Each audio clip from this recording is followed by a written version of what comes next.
नाज़िन के आगे नासी अमेरिका पाकिस्तान के अहम सिक्योरिटी पार्टनर करार ॾिनो आहे। अमेरिकी पड़ी खाते जे तर्जुमान नेट प्राइस चवणु आहे त दहशतगर्दी खे मुंहुं ॾियण लाइ पाकिस्तान जी हर मुमकिन मदद करण लाइ तैयार आहियूं। भारत बि अहम स्ट्रेटेजिक पार्टनर आहे। ॿिन्ही पार्टनर मुल्कनि में छिकतान घटाइण चाहियूं था।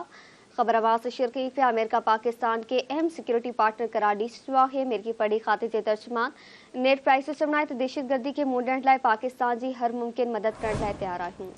बिल्कुल नाज़िन, ख़बर ॾियूं पिया। अमेरिका पाकिस्तान के अहम सिक्योरिटी पार्टनर करार ॾेई छॾियो आहे। अमेरिकी पड़ी खाते जे तर्जुमान नेट प्राइस जो चवणु आहे त दहशतगर्दीअ खे मुंहुं ॾियण लाइ पाकिस्तान जी हर मुमकिन मदद करण लाइ तैयार आहियूं। भारत बि अहम स्ट्रेटेजिक पार्टनर आहे।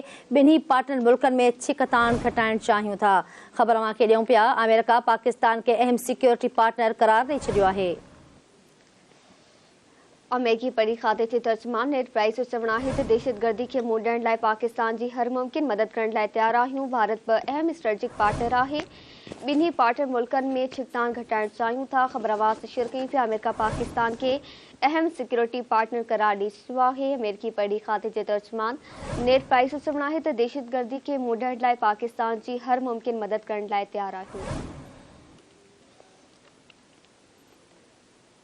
ख़बर ॾियूं पिया। अमेरिका पाकिस्तान के अहम सिक्योरिटी पार्टनर करार ॾेई छॾियो आहे। अमेरिकी पड़ी खाते जे तर्जुमान नेट प्राइस जो चवणु आहे त दहशतगर्दी खे मुंहुं ॾियण लाइ पाकिस्तान जी हर मुमकिन मदद करण लाइ तैयार आहियूं। भारत बि अहम स्ट्रेटेजिक पार्टनर आहे। ॿिन्ही पार्टनर मुल्कनि में छिकतान घटाइण चाहियूं था।